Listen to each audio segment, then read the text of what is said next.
মিষ্টি খেতে আমরা সকলেই ভীষণই পছন্দ করি, তার মধ্যে আবার জিলিপি খেতে ভালোবাসে না এমন মানুষ বোধহয় খুঁজলে পাওয়া যাবে না। হাই গাইস, আমি বিদিশা। আজ তোমাদের সঙ্গে আমরা কিভাবে জিলিপি তৈরি করি সেই রেসিপিটাই শেয়ার করব, দেখতে থাকো ভিডিওটা। প্রথমে এখানে এক বাটি ময়দা নিয়ে নিলাম, তার মধ্যে দিয়ে দিলাম 1 চা চামচ খাবার সোডা, তারপর ভালো করে মিশিয়ে নিয়ে অল্প অল্প নর্মাল জল দিয়ে পুরো একটা ব্যাটার তৈরি করে নিতে হবে। এই রেসিপিটা আজ আমরা প্রথমবার বাড়িতে ট্রাই করছি, তাও আবার ইউটিউবের একজন দিদিভাইয়ের ভিডিও দেখে।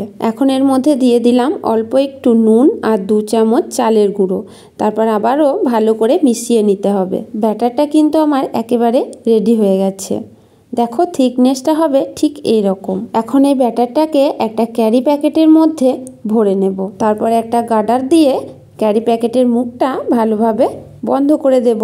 তারপর এটাকে এক সাইডে রেখে চলে যাব পরবর্তী স্টেপে। যে বাটিতে আমি ময়দা নিয়েছি সেই বাটির মাপ করে 1 বাটি চিনি একটা বড় বাটির মধ্যে দিয়ে দিলাম আর 1.5 বাটি জল দিয়ে দিলাম।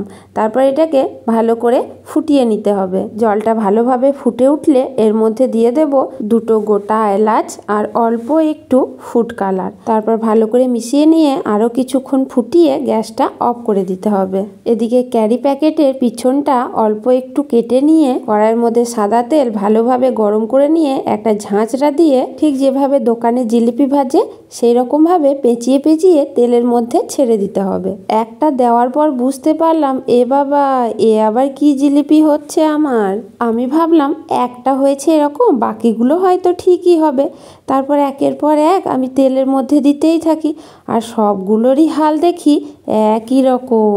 ভাবলাম যে এখন হয়তো তেলে আছে তো তাই এরকম অবস্থা, রসের মধ্যে দিয়ে দিলে নিশ্চয়ই জিলিপিগুলো আমার সুন্দর হবে, যেমনটা আমি ইউটিউবে দিদিভাইয়ের দেখেছিলাম। তারপর আমার মনটাকে অল ইজ ওয়েল বলে তেল থেকে জিলিপিগুলো রসের মধ্যে দিলাম। তারপর যেই না রস থেকে তুললাম, দেখো আমার জিলিপির হাল। এই হচ্ছে আমার জিলিপি। দিদিভাইটার উপর খুব রাগ হলেও মনে মনে ভাবছিলাম সবার দ্বারা যদি সব কাজ হতো তাহলে আর কেউ দোকানে জিলিপি কিনে খেত না, আমার মতো সবাই বাড়িতে বানিয়েই খেত। যাই হোক, আমার দ্বারা তো আর জিলিপি ভাজা হলো না। তোমরা যদি কেউ ভেজে থাকো কখনো তাহলে টিপসটা আমাকে দিও, আমিও যদি পরবর্তী ক্ষেত্রে তোমাদের মতো করে বানিয়ে খেতে পারি তাহলে আমার ভীষণই ভালো লাগবে।